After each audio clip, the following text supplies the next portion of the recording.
주님의 이름으로 환영합니다. 이제 곧 예배가 시작됩니다. 옆 사람과의 대화는 삼가주시고 기도로 예배를 준비해 주시기 바랍니다. 핸드폰 전원은 꺼주시거나 진동 모드로 전환해 주셔서 모든 성도들이 다 함께 은혜로운 예배를 드릴 수 있도록 협조해 주시기 바랍니다. 감사합니다. 할렐루야. 거룩한 주일 4부 예배 나오신 모든 분들, 또 온라인으로 함께 하시는 모든 분들을 환영하고 축복합니다. 오늘도 우리 주님께서는 우리의 모든 찬양과 또 예배받기에 합당하신 분입니다. 우리의 생각보다도 더 크고 놀라우신 주님, 더 위대하고 더 강하신 그 주님의 이름을 우리 함께 높여 찬양하기를 원합니다. 이 시간 모두 자리에서 우리 주님을 경외함으로 일어나셔서 우리 주님을 함께 찬양하며 나아가시겠습니다.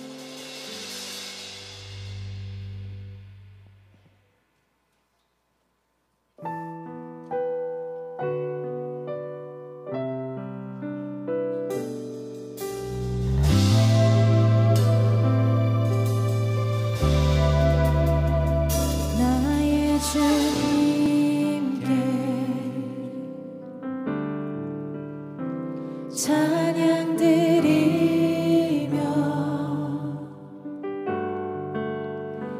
그 크신 사랑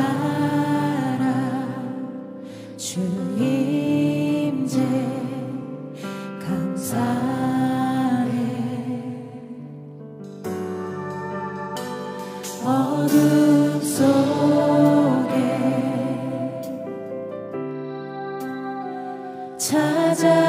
찾아오셔서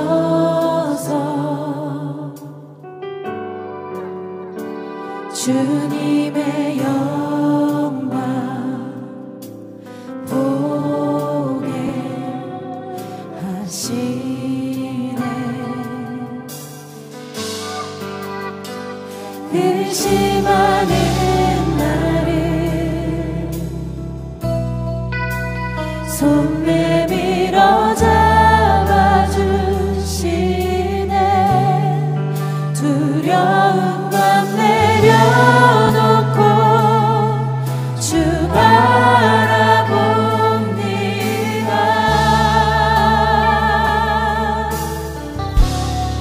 주님을 보게 하소서.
주님만을 경배하리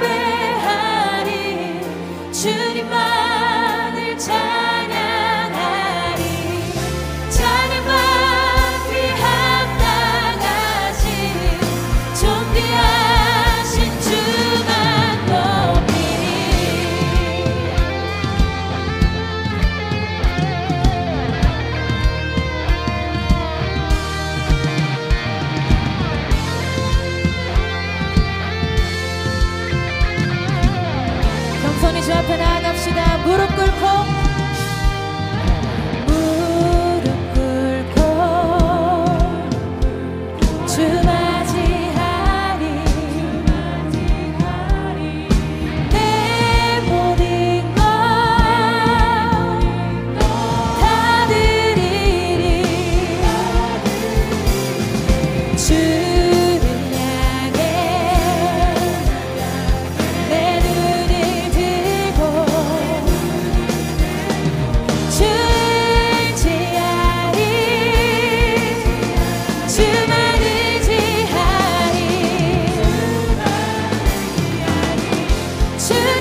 주의 아름다움은 말로다 영원할 수 없고 주님의 그 놀라우심은 다 표현할 수가 없네. 누가 그 지혜를 깨닫고 누가 깊은 사랑 증량할까. 보좌에 앉으신 주의 위엄 아름다우신 주님.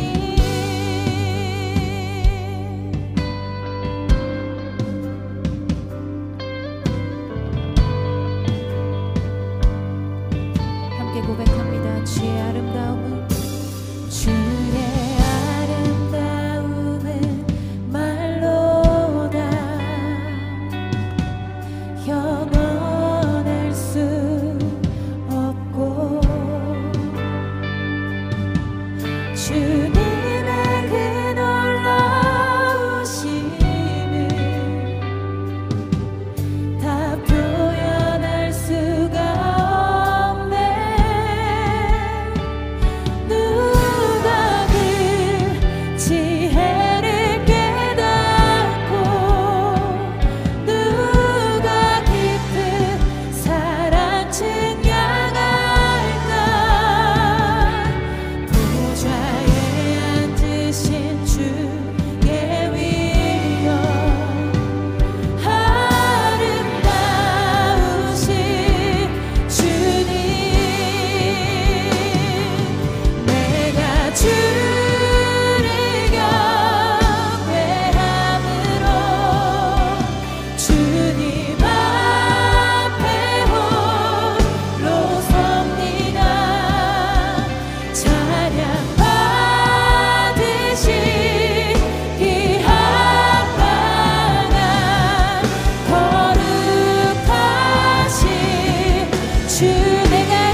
모두 자리에 앉으시겠습니다.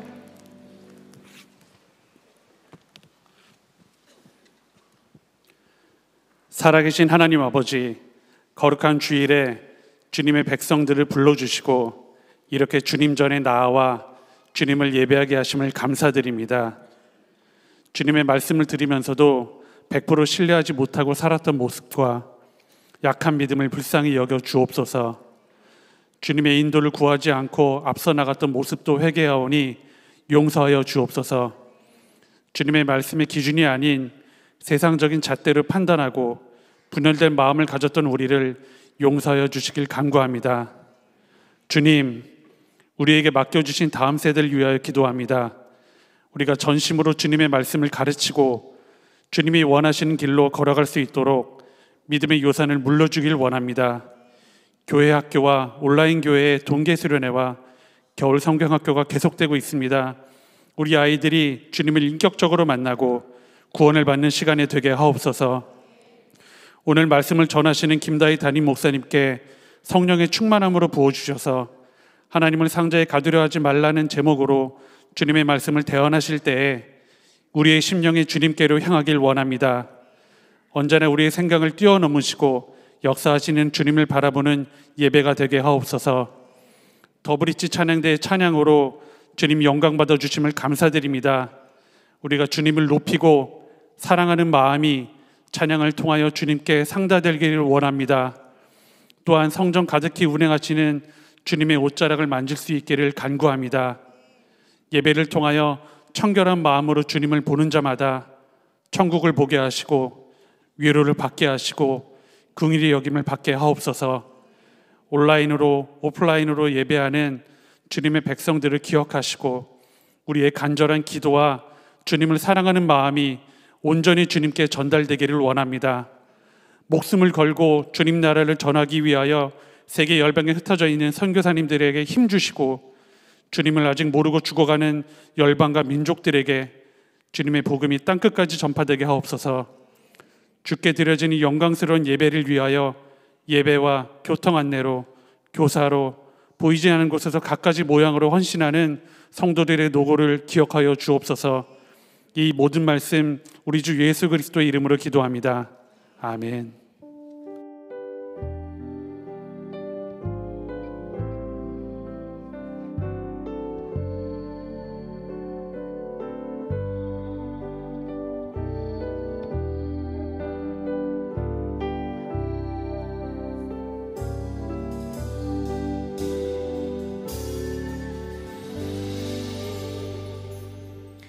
오늘 예배 가운데 2명의 아기와 2명의 성도님께서 세례를 받으십니다. 박서연 아기, 최산 아기, 이혜기 성도님, 이명 성도님께서 세례를 받으실 텐데요. 대표해서 김수연 성도님께서 세례 간증해 주시겠습니다.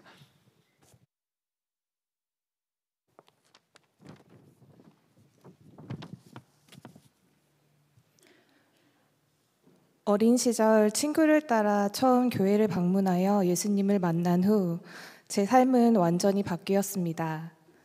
경제적으로는 풍족했지만 가정 분위기가 좋지는 않았던 터라 마음 들 곳이 필요했던 제게 주님은 따뜻한 안식처가 되어주셨습니다. 때때로 방황할 때도 있었지만 20대 시절에도 꾸준히 교회를 다녔습니다.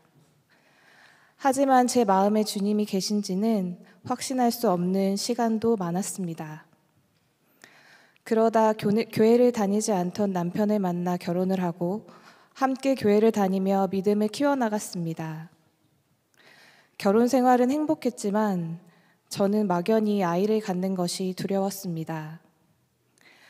제 삶이 아이로 인해 변화되는 것이 두렵고 또 한 생명을 책임지는 것에 대한 부담이 있었던 것 같습니다. 하지만 언제부터인가 남편과 저를 닮은 아이를 갖고자 하는 마음이 커졌고 기도하는 중에 임신을 준비했지만 아이는 쉽게 생기지 않았습니다. 할 수 있는 인간적인 방법을 다 쓰고 나서야 하나님이 일하지 않으시면 아무것도 할 수 없겠다는 생각이 들었고 과거에 함부로 딩크를 주장하면서 아이를 갖지 않으려고 했던 저의 모습을 회개했습니다. 그러면서 남편과 출애굽기를 함께 묵상하며 기도하는 시간을 매일 가졌습니다. 아이를 기다리는 시간은 힘든 시간이었지만 돌아보면 제 인생에서 가장 진실이 하나님을 붙들고 기도하는 시간이 되었던 것 같습니다.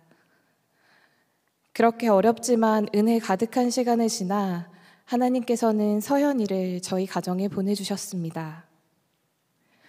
저희 부부는 서연이가 주님이 주신 아이라는 것을 확실히 믿습니다.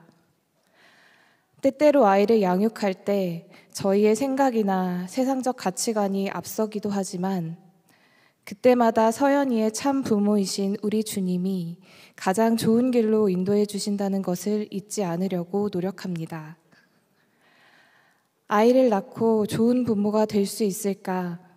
이 아이를 잘 양육할 수 있을까? 매일 치열하게 고민하고 노력하는 시간이지만 결국 주님 앞에 모든 것 내려놓고 순종하며 나아가는 길이 이 아이를 가장 훌륭하게 키울 수 있는 길임을 이제는 압니다.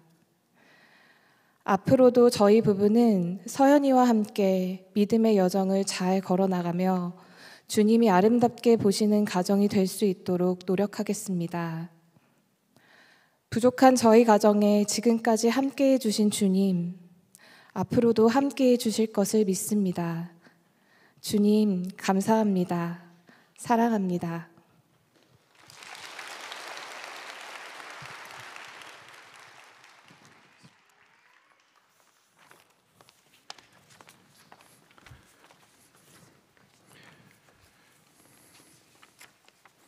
네, 한 번 더 기도하겠습니다. 하나님 감사합니다. 박서연 최산 아기와 이 애기 임혁 성도님을 주님께 올려드리며 이 시간 성령을 부어주셔서 물로 세례를 베풀 때에 성령으로 세례를 베풀어 주시옵소서.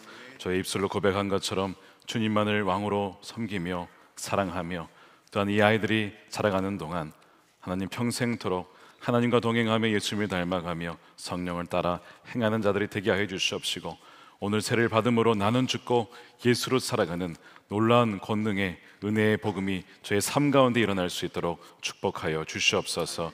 예수님의 이름으로 기도드립니다. 아멘. 우리 박서연부터 세례하겠습니다. 박서연, 내가 성부와 성자와 성령의 이름으로 세례를 주노라. 아멘. 최산입니다. 최산, 내가 성부와 성자와 성령의 이름으로 세례를 주노라. 아멘. 네, 우리 이 애기 성도님 무릎이 불편하셔서 서서 받으시겠습니다. 이 애기, 내가 성부와 성자와 성령의 이름으로 세례를 주노라. 아멘.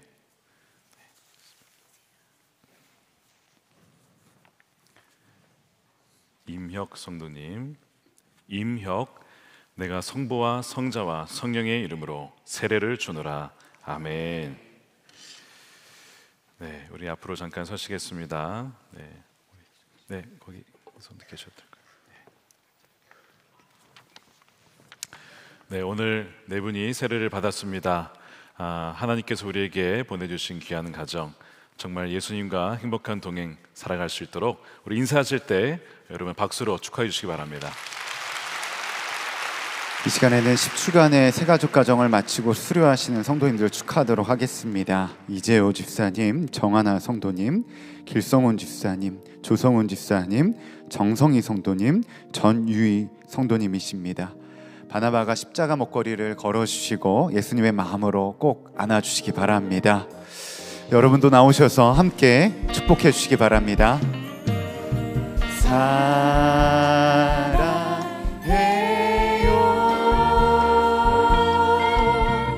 축복해요,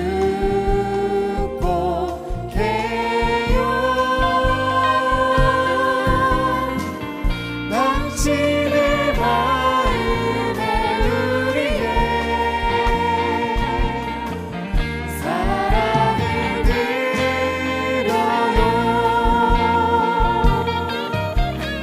사랑해요,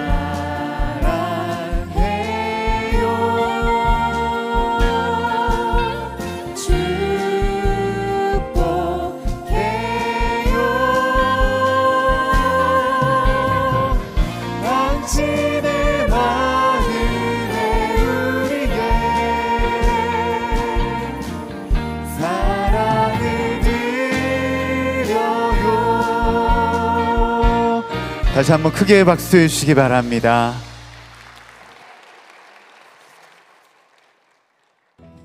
치열한 현실 앞에서 우리의 믿음은 흔들리곤 합니다.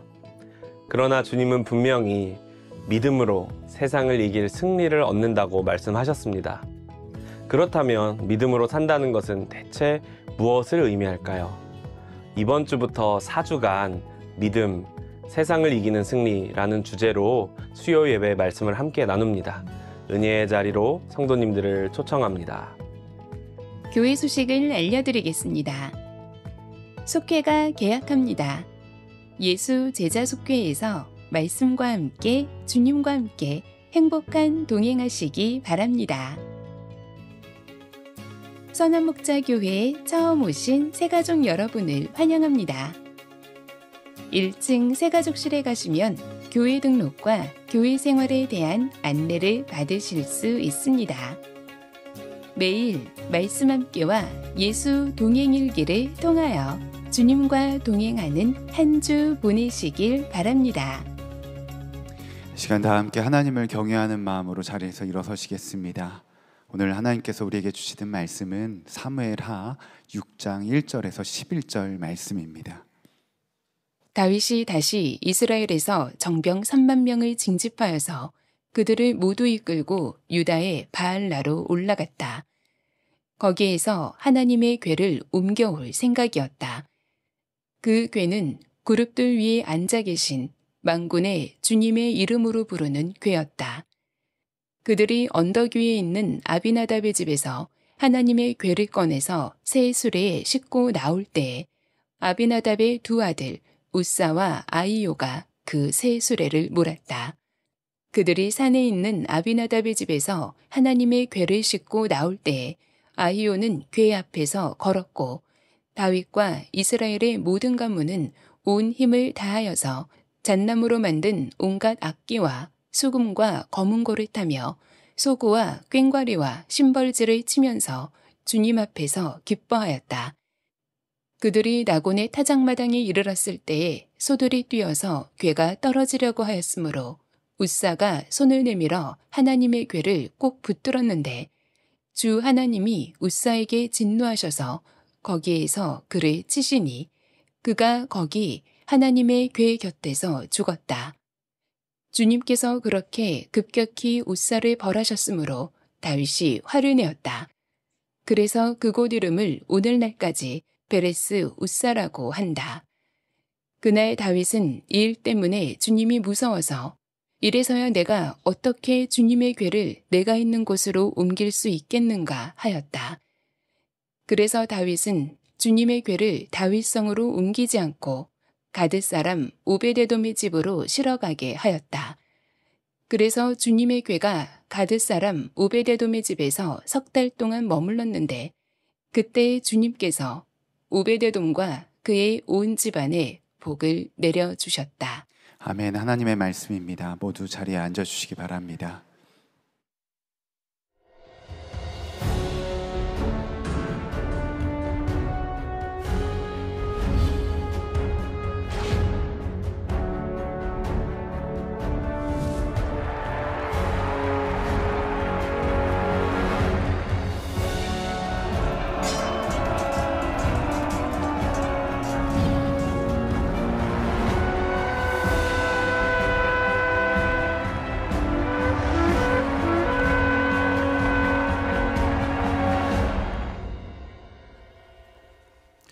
네, 6월 셋째 주입니다. 오늘 사부 예배에 오신 여러분들 주님의 이름으로 환영하고 축복합니다. 우리 온라인으로 오신 분들도 주의 이름으로 환영합니다. 우리 앞뒤에 계신 분들에게 인사하겠습니다. 하나님을 힘써 아십시다. 우리 인사하겠습니다. 네, 우리 하나님을 아는 것이 우리의 힘입니다. 사무엘하 하나님 나라를 세우는 사람 6번째입니다. 하나님을 상자에 가두려 하지 말라라는 제목의 말씀을 나누겠습니다. 서양의 오랜 속담 중에 이런 말이 있습니다. 지옥으로 가는 길은 선한 의도로 포장되어 있다. 무슨 뜻일까요? 좋은 의도만으로는 충분치 않고 그 모든 수단과 방법과 과정도 선해야 한다는 것이죠. 그렇지 않으면 좋은 의도에 속아서 마귀의 장난감이 될 수 있다라고 하는 좀 그런 이야기인 것 같습니다. 선한 의도로 시작했지만 바른 수단을 사용하지 못한 성경의 대표적인 이야기를 꼽으라면 바로 오늘 사무엘하 6장에 다윗이 하나님의 궤를 옮기는 사건입니다.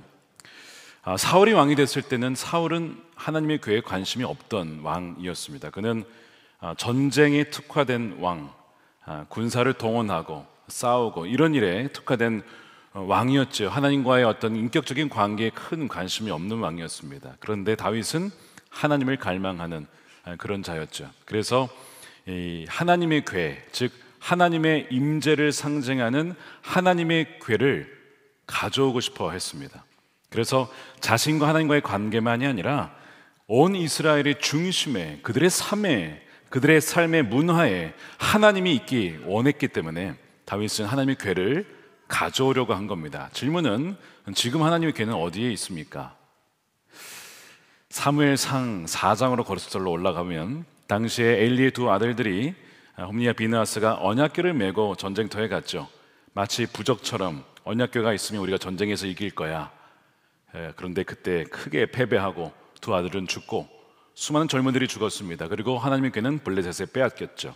그 블레셋이 블레셋 도시를 돌아다니다가 그 하나님의 궤가 돌아다니다가 나중에 정착하게 된 것이 아비나답이라고 하는 자의 집입니다.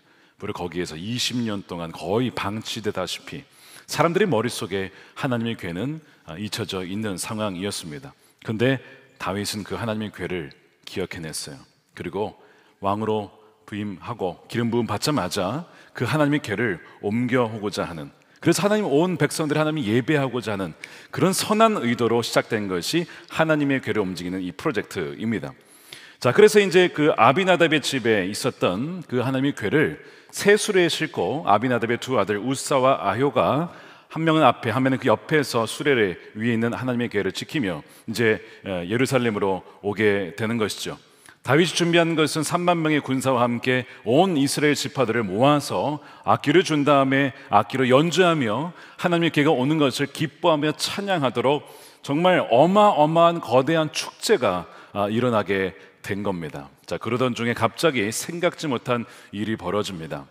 잘 오던 수레가 갑자기 수가 날뛰게 되면서 이 수레가 기울게 됩니다. 그리고 하나님의 궤가 쓰러지려고 하는 거예요.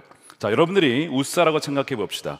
바로 옆에서 하나님의 궤가 쓰러지는데 이러면 이게 문제가 될 수도 있죠. 깨질 수도 있고 땅이 닿을 수도 있으니 어떻게 하겠습니까? 쓰러지지 않도록 붙잡겠죠. 우사가 그 일을 한 겁니다. 쓰러지려고 하니까 그 궤를 붙잡으려고 잡는 순간 그가 죽은 겁니다.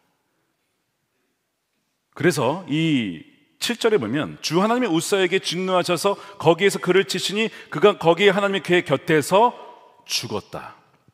여러분, 엄청난 축제였다가 갑자기 와 하는데 사람이 딱 죽었어요. 이렇게 정막이 흐르는 거예요. 생각해 보세요. 축제였는데 갑자기 사람이 픽 쓰러져요. 분위기가 갑자기 살벌해지면서 이 기쁨의 축제가 막 공포의 분위기로 휩싸이는 거죠. 저 사람이 왜 죽는 거지? 원인도 알지 못해요. 여러분, 도대체 이게 무슨 일인가요? 우사는 왜 죽은 것일까? 궤를 가져온 것이 잘못된 것일까? 그렇지 않습니다. 말씀드린 것처럼 다윗의 의도는 매우 선한 것이었습니다. 문제는 방법이었습니다. 새 수레에 하나님의 궤를 옮겼다고 했는데 새 수레라고 하는 편안한 방법, 편리한 방법이 하나님 보시기에는 옳지 않았어요. 하나님이 원하시는 방법이 따로 있었거든요. 그리고 오늘 3절 보면 아비나답의 집에서 하나님의 궤를 꺼내서 새 수레에 싣고 나올 때에 아비나답의 두 아들 우사와 아효가 그 새 수레를 몰았다. 마치 성경은 뭐라고 하는 것 같냐면 새 수레에 하나님의 궤를 실었다고? 하나님의 궤를 새 수레에 싣고 온다고? 마치 우리에게 이렇게 말을 하고 있는 것 같죠. 여러분, 새 수레에 싣고 오는 게 뭐가 문제입니까? 다윗을 비롯해서 제사장들도 많았지만 하나님의 궤를 새 수레에 오는 것이 뭐가 문제인가 알아차린 사람이 없었습니다. 누구도 이것이 문제라고 얘기한 사람이 없었던 거예요. 여러분, 이 새 수레는 나름대로 다윗이 신경 쓴 겁니다. 헌수레 아닙니다. 쓰던 수레 아닙니다. 집에 있던 수레 아닙니다. 하나님의 궤를 모시는데 새로 제작해 해가지고 나름 준비한, 나름 하나님께 대한 경외심을 표현한 것이라고 볼 수 있는 것이 세수래요. 근데 중요한 것은 그게 아니고 하나님이 궤를 옮길 때에 어떻게 하라고 하신 말씀이 있어요. 근데 그대로 하지 않은 거예요. 하나님 뭐라고 하셨냐면 레위인들 중에서 고핫 자손이 궤를 옮길 때에 언약궤의 네 구퉁이에 고리가 있습니다. 거기에 막대를 껴서 폴대처럼 그거를 어깨에 메어야 된다. 그렇게 옮겨야 된다라고 아예 정확하게 말씀을 해주셨어요. 고핫 자손의 일은 딴 거 없어요. 그거 옮기는 겁니다. 그게 고핫 자손이 오로지 너는 그것만 하는 거야. 이렇게 임무까지 줬다는 거죠. 자, 그래서 민수기 4장 15절 보십시오. 아론과 그의 아들들이 거룩한 물건들과 물건에 딸린 모든 기구를 쌓아놓으면 원래 덮게 돼 있습니다. 언약궤든 물건이든 비로소 고핫 자손이 와서 그것들을 둘러매고 간다. 이때 거룩한 물건들이 그들의 몸에 닿다가는 죽는다. 자, 이건 이따가 설명해 드릴 거예요. 왜 죽는 건지. 이처럼 회막이 거룩한 물건들을 옮기는 일은 바로 고핫 자손이 맡는다. 7장 9절에 모세가 고핫 자손에게는 그들이 맡은 임무가 어깨에 메고 다니는 일이었기 때문에 수레도 황소도 주지 않았다고 했죠. 자, 그런데 오늘 뭐가 주어졌습니까? 새 수레와 든든한 황소가 주어졌습니다. 말씀하고는 전혀 어긋나는 상태가 된 것이죠. 어깨에 매지 않고 새 수레에 하나님의 궤를 운반하게 한 거예요. 사실은 새 수레가 낫죠. 훨씬 더 효율적이고 편안하고 문제가 없이 할 수 있는, 힘들 이유도 없어요. 근데 하나님의 효율성보다 더 중요하게 여기는 것이 그분의 말씀에 신실하게 반응하느냐, 그 마음의 태도를 보시는 것이죠. 수고스러워도 말씀 그대로 법궤를 어깨에 메고 한 걸음 한 걸음 걸으면서 하나님이 원하시는 것은 이것이 너와 나의 동행이다. 하나님 말씀에 순종하여 한 걸음 한 걸음 늦더라도 나는 그거를 원하지, 너가 빠르게 효율적으로 무엇인가를 대단한 것을 이루는 것을 원하는 게 아니야. 너는 내 옆에서 말씀과 동행하는 법을 배워야 돼. 이것이 고핫 자손에게 그리고 이스라엘 백성에게 하나님이 이 율법을 통해서 의도하셨던 것이었습니다. 자, 그런데 새 수레에 실었고 소가 싫게 해서 동물이 하게 하고 하나님과의 어떤 인격적인 관계가 아니라 비인격적인 방식으로 하나님의 궤를 옮기도록 처리하는 방식으로 하나님이 일을 했다는 것입니다. 왜 하나님은 우사를 치셨을까? 일단 우사의 집에 20년간, 그러니까 그 아버지 아비나답의 집에 오랫동안 있었기 때문에 이 하나님의 궤가 뭔가 거룩한 물건이라기보다는 아무리 거룩해도 자꾸 보면 그냥 평범해지는 겁니다. 그냥 평범한 상자가 그냥 우리 집안에 있었구나, 이렇게 아마 생각을 했던 것 같습니다. 심지어는 우리 집에 하나님이 궤를 보호했기 때문에 내가 하나님의 궤를 보호한다, 막 이런 생각을 했는지도 모르죠. 그러니까 그게 쓰러지려 갈 때 손으로 잡았던 것입니다. 유진 피터스라는 신학자가 이 우사의 이 궤를 잡는 부분을 이렇게 해석을 합니다. 우사는 자신이 하나님을 다룰 수 있다라고 착각했습니다. 자신이 하나님을 보호해야 한다라고 생각을 했습니다. 우사는 궤가 땅에 닿을 경우에 땅에 흙이 닿으면 더러워지니 흙보다는 깨끗한 내 손으로 받치는 것이 낫지 않겠냐라고 생각을 한 거예요. 자, 그런데 땅과 흙은 하나님이 지으신 것이고 그분의 통치대로 그대로 움직입니다. 근데 인간의 손은 그렇지 않아요. 우리가 하나님의 뜻대로 우리 이 손을 사용할 때도 있지만 이 손으로 하나님을 반역하는 일을 할 수도 있습니다. 그 손은, 오히려 우사의 손은 흙보다 더 정결하지 못했고 부정했던 손이었어요. 거룩하신 하나님 앞에 나아가는데 죄인인 자가 가게 되면, 죄 사함이 없이 피 흘림이 없이 가게 되면 죄값은 사망이기에 그가 죄 사함이 없이 그대로 그 거룩한 성물을 만지는 순간 죄값을 치르게 되고 죽게 된 것입니다. 여러분, 우리는요 하나님께 곧장 갈 수가 없습니다. 거룩하신 하나님께 나아가는 길은 하나인데 예수님의 보혈을 통해서, 십자가를 통해서만 갈 수가 있는 거예요. 그래서 예수님께서 우리의 길이요 진리요 생명 되시는 것입니다. 우리가 편안하게 주님께 갈 수 있는 게 아닙니다. 주님께서 피를 흘려 주셨고 십자가를 통해 길을 열어 주셨기 때문에 갈 수가 있는 것이죠. 다시 한번 이 속죄라고 하는 은혜가 얼마나 큰지를 이 우사의 사건을 통해 보게 돼요. 사실 우사의 죽음에는 하나님의 율법에 좀 무지했던 다윗의 책임이 더 큽니다. 세수레하지 않고 고아 자손이 매개했으면 우선 안 죽었을 거예요. 근데 이 다윗이 그 율법에 무지했기 때문에 엉뚱하게 하는 바람이 죽은 거거든요. 이게 다윗에게 책임이 있는 거죠. 그러니까 다윗은 나름대로 하나님을 존중한다고 3만 명의 군사에 백성들 동원해서 악기도 해가지고 막 나름 하나님을 기뻐하게 하려고 노력을 많이 했습니다. 근데 그만한 노력보다 더 중요하게 노력했어야 될 부분은 뭐냐면 하나님 말씀에 하나님의 길을 옮길 때에는 어떻게 하라고 하셨지, 하나님의 말씀에 맞추어 순종하는 것이 그 어떤 것보다 훨씬 더 중요한 것이었습니다. 근데 우리도 살다 보면 하나님께서 이걸 하면 좋아하실 거야, 뭔가 우리가 보기에 화려하고 크고 사람들이 많고 이런 거를 우리가 생각하고 하나님 기뻐하실 거라고 생각하지만 하나님 원하신 것은 오히려 굉장히 단순합니다. 하나님 말씀에 그저 작더라도 순종하는 것을 원하셨던 거예요. 그런데 다윗은 그것을 자신이 생각하는 하나님이 이런 분이야라고 생각하고 상자에 하나님을 가둬버리고 자기의 마음대로 일을 처리해 버린 것입니다. 이때 하나님이 사실 말씀하신 것이, 다윗아, 나는 사람들의 편의대로 만들어진 신, 상자에 갇혀있는 그런 신이 아니다라고 경고하신 것이죠. 이 J.B. 필립스라는 사람이 쓴 책 중에 당신의 하나님은 너무 작다라는 책이 있습니다. 영어로는 원제는 Your God is too small 이라는 거예요.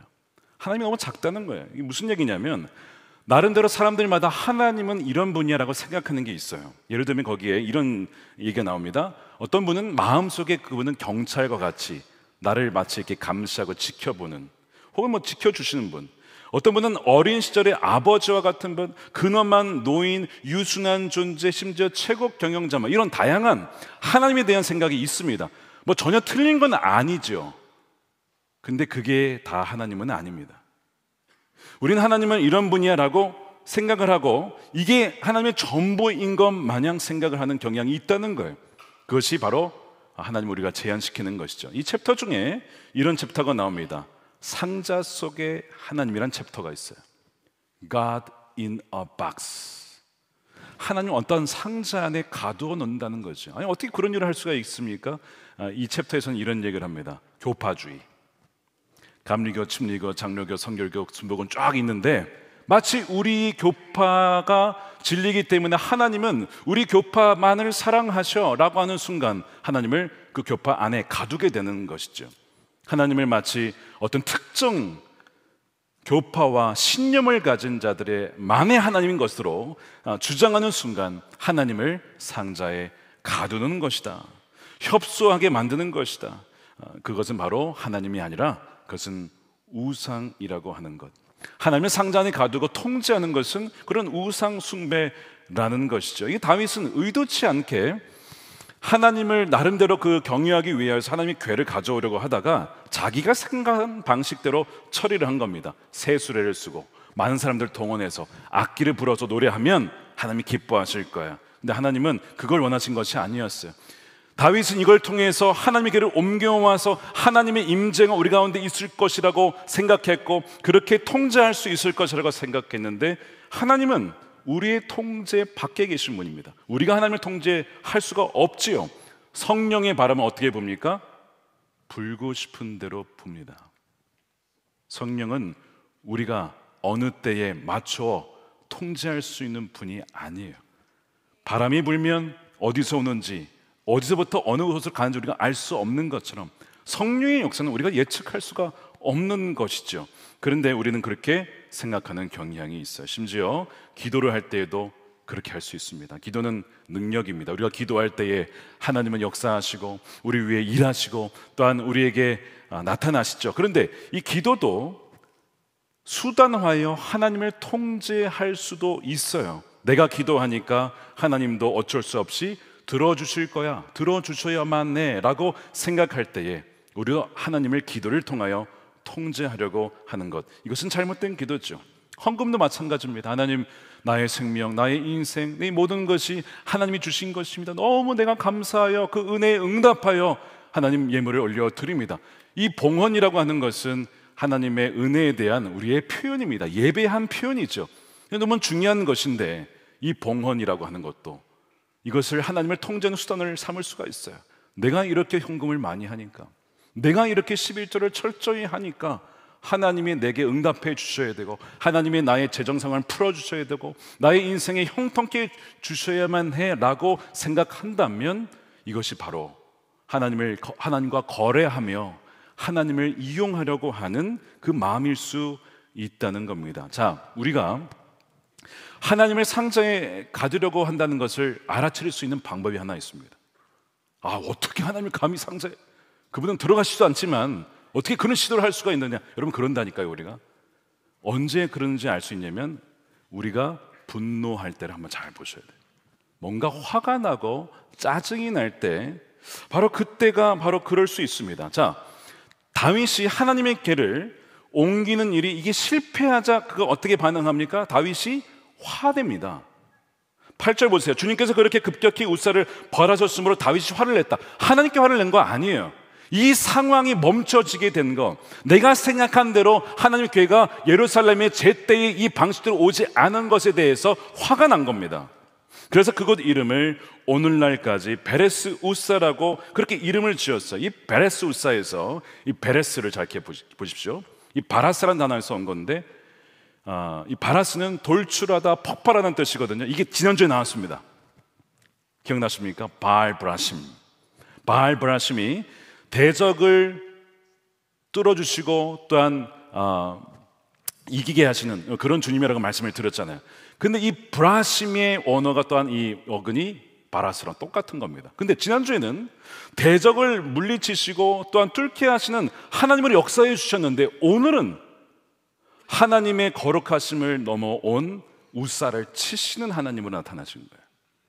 뭘 보여주냐면 하나님은 우리가 통제하는 분이 아니다. 통제할 수 있는 분이 아니다.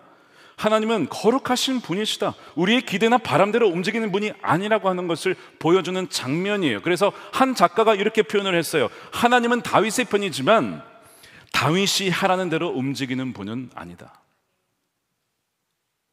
뭐 당연한 건데 우리도 그렇게 생각할 수도 있어요. 하나님은 다윗의 편이지만 다윗이 하라는 대로 움직이는 분은 아니다. 하나님을 마치 요술램프 지니처럼 생각하는 경향이 있을 수 있는 거죠. 왜 다윗이 화를 냈냐고요? 자, 말씀드렸죠. 내 계획과 뜻대로 되지 않으니까 화를 낸 겁니다.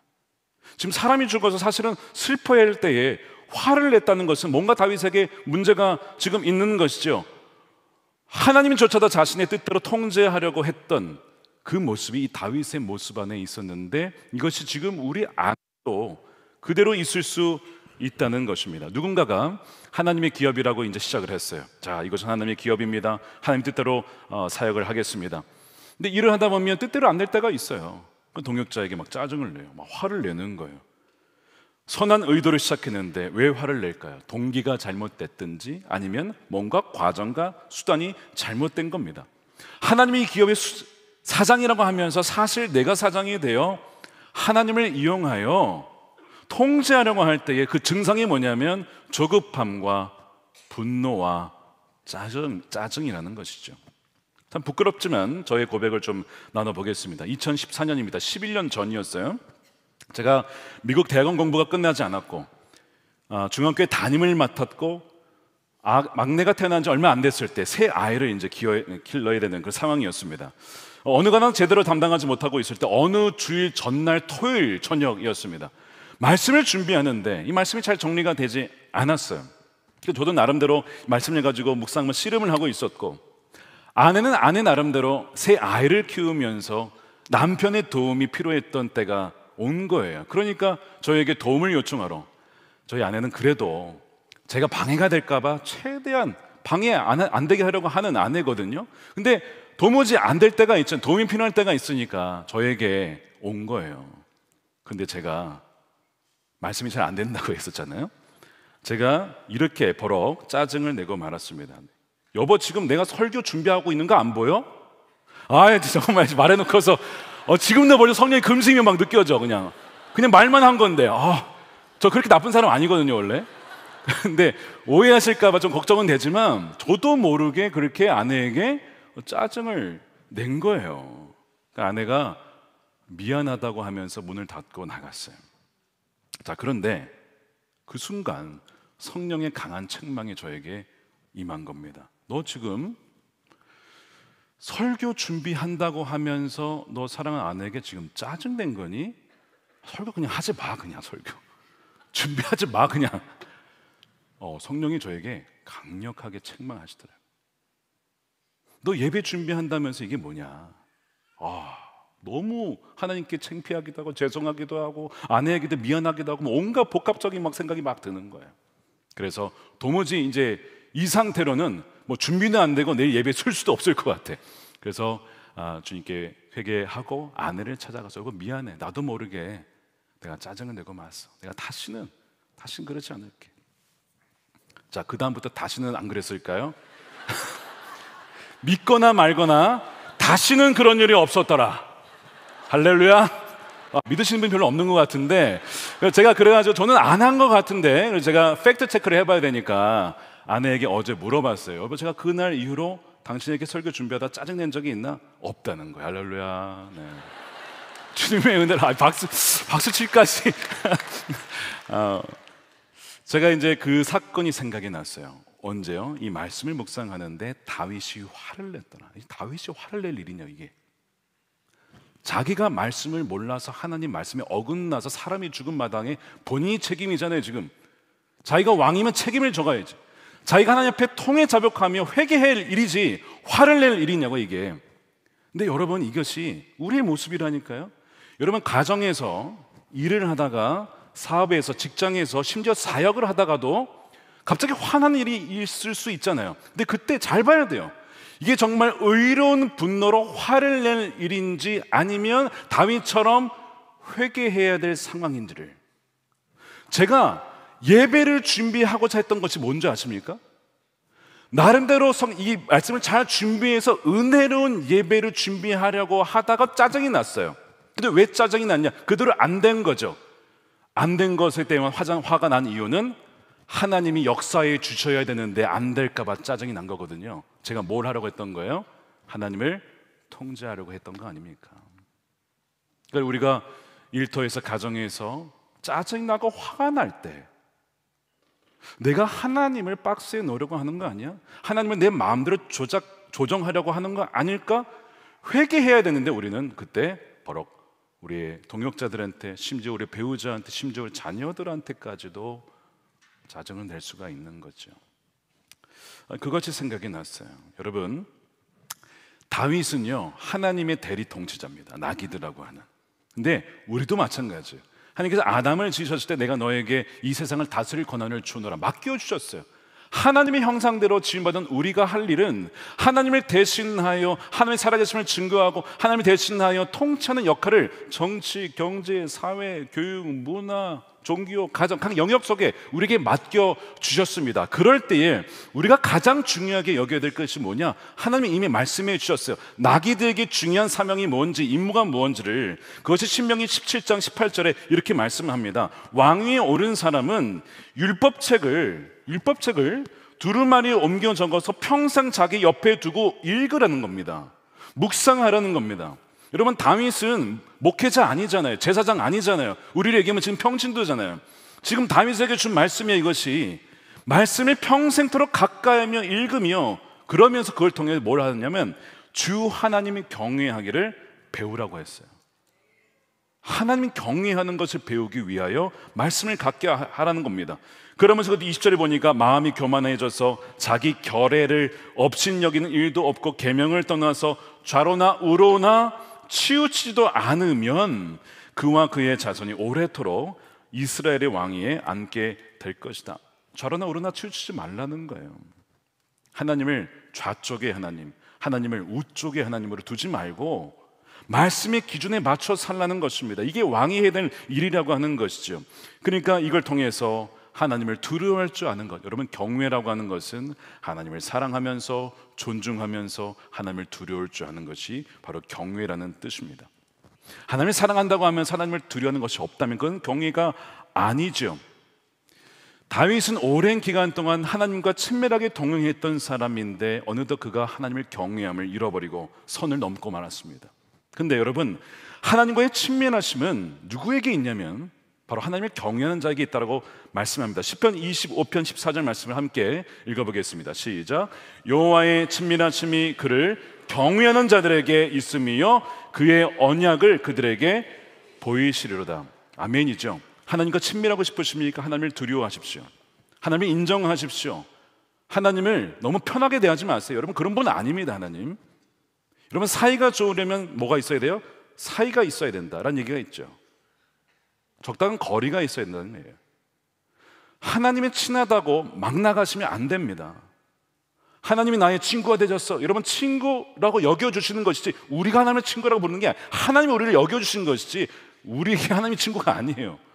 주님 왕이시고 아버지, 우리 하나님이 되십니다. 그런데 우리가 그것을 잃어버리고 쉽게 대할 때가 있어요. 경외함을 잃어버리면 친밀함도 없는 거예요. 다윗이 배워야 될 게 뭡니까?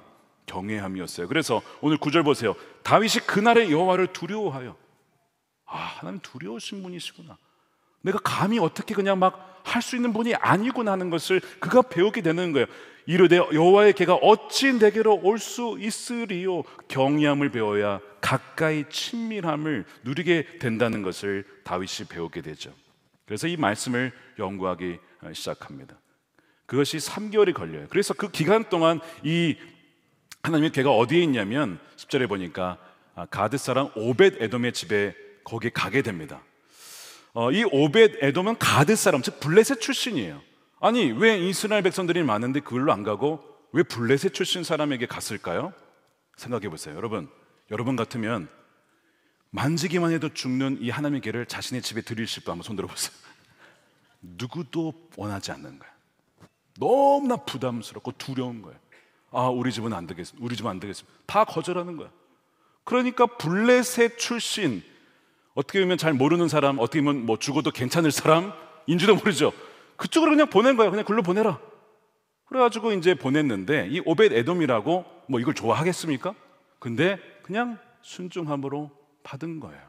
어떤 일이 벌어졌느냐? 11절 보세요. 주님의 궤가 가드 사람 오벳 에돔의 집에서 석 달 동안 머물렀는데 그때 주님께서 오벳 에돔과 그의 온 집안에 복을 내려 주셨다. 이 복은 하나님과 함께 하심으로 말미암아 자녀와 집안에 건강과 형통을 주셨다는 의미인데, 놀라운 것은 성경은 계속해서 이 오벳 에돔이 어디 사람이라고요? 10절에도 가드 사람 오벳 에돔, 12절에 가드 사람 오벳 에돔.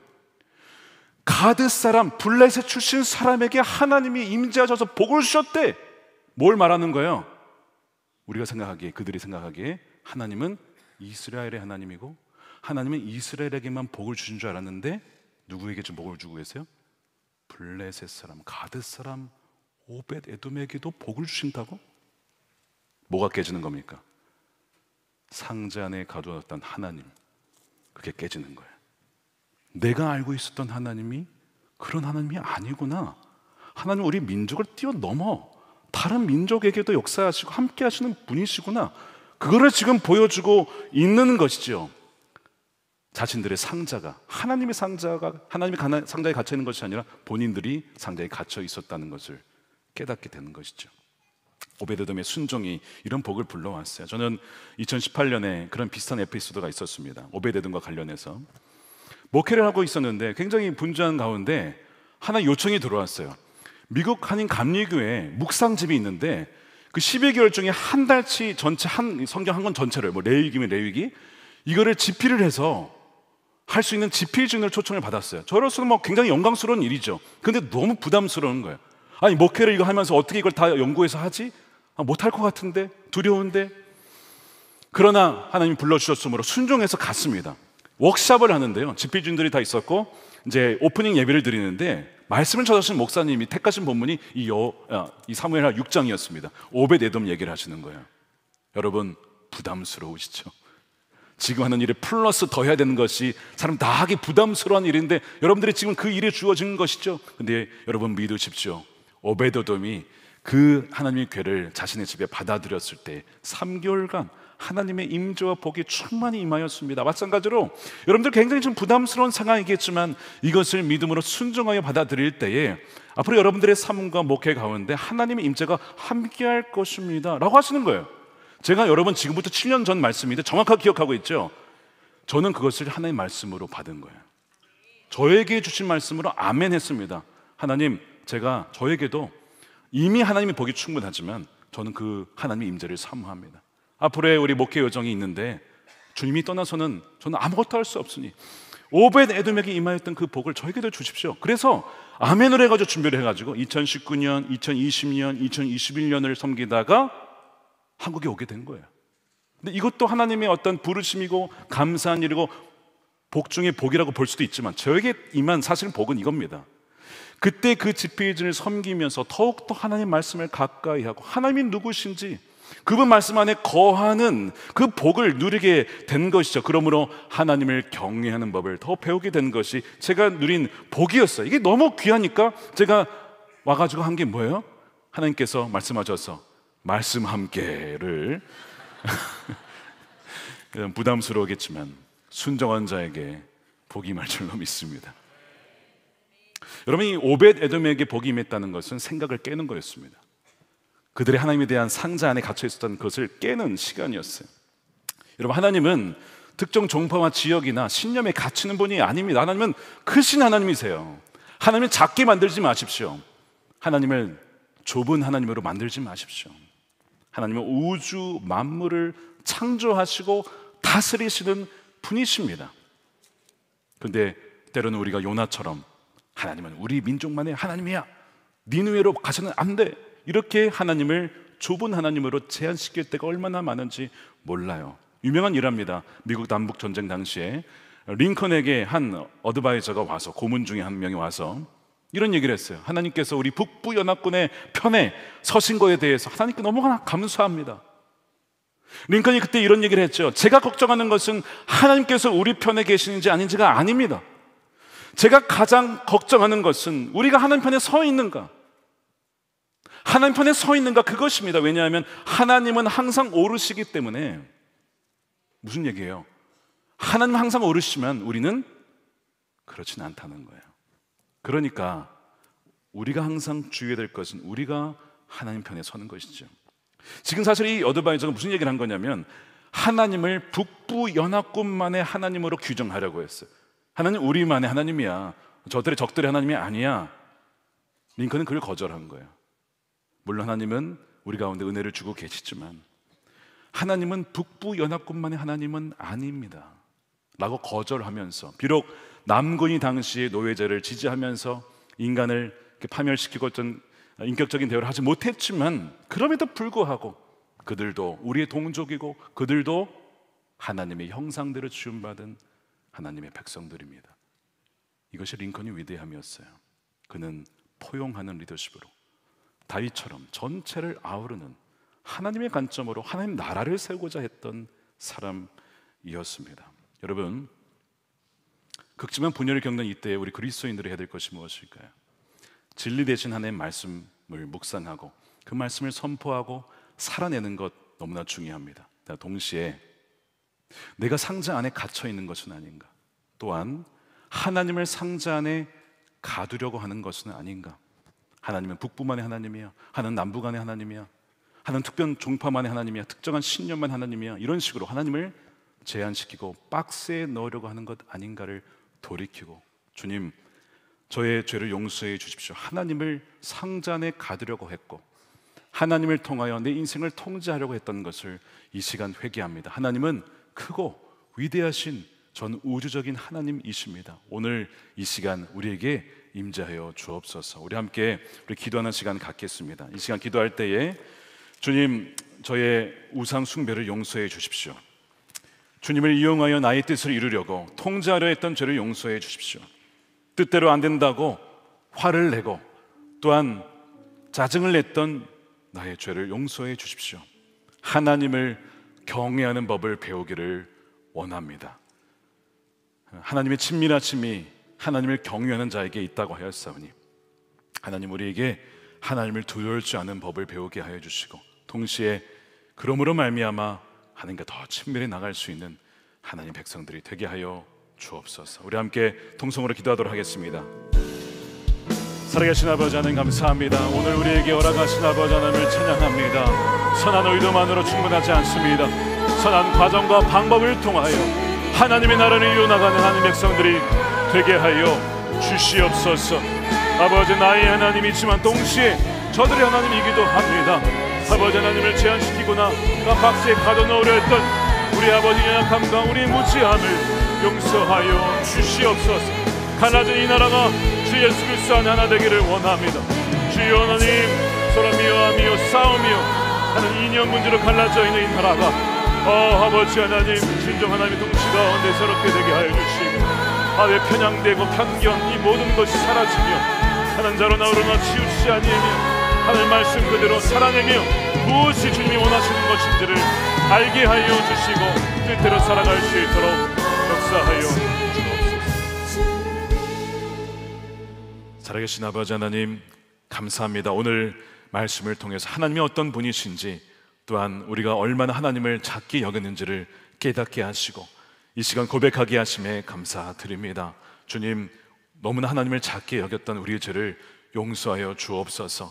하나님을 사랑한다고 하면서 하나님을 박스에 가두어 놓고 나의 뜻대로 내 인생을 통제하려고 하다가 안 되면 짜증내고 화를 냈던 그 다윗의 모습이 곧 우리의 모습임을 이 시간 고백합니다. 주여, 우리의 연약함을 불쌍히 여겨주시고 우리의 모든 허물을 십자가의 보혈로 감추어 주시고 하나님 사하여 주시옵소서. 그리하여 하나님을 하나님 되게 하여 주시고 하나님을 높여드릴 수 있는 하나님의 위대하심을, 또한 전능하심을, 하나님 작은 하나님이 아니라 너무나 크신 하나님, 우리의 말로 표현할 수 없는 그런 하나님이심을 우리가 높여드리며 믿으며 신뢰하는 우리 모두가 되게 하여 주시옵소서. 이 나라 이념 문제로 갈라져 있는 나라를 불쌍히 여겨 주시옵시고 좌로나 우로나 치우치지 아니하며 하나님 공의와 진리로 이 나라를 다스려 주시되 아버지 하나님 말씀 위에 굳건히 서서 하나님이 우리 편이 아니라 우리가 진정 하나님 편에 있는지, 하나님 말씀 안에 거하고 있는지, 진정 진리와 사랑으로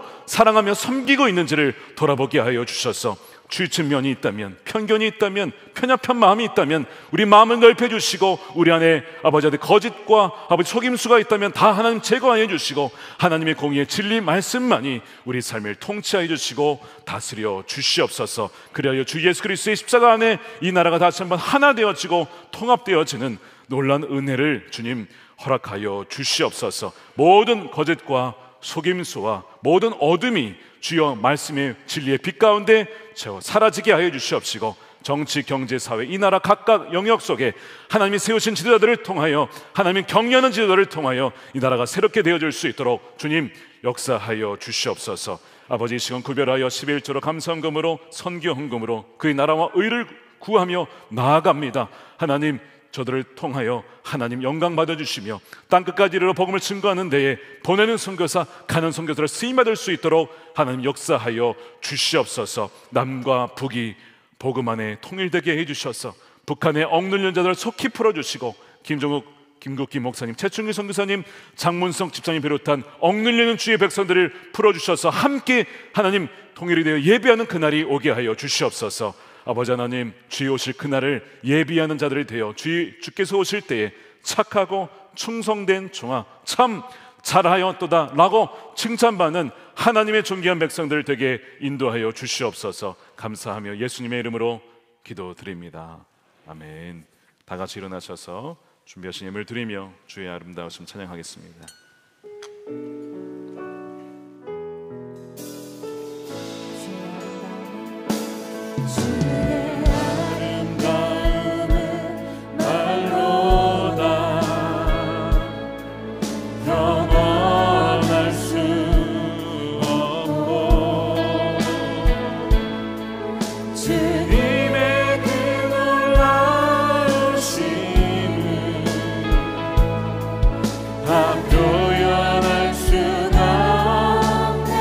끝을 깨닫고 누가 그 지혜를 깨닫고 누가 깊은 사랑 증명할까.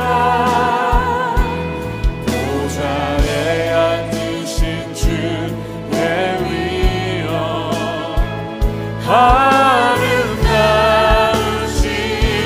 두 손 들고 찬양합니다. 내가 주를 경외함으로 주를 경외함으로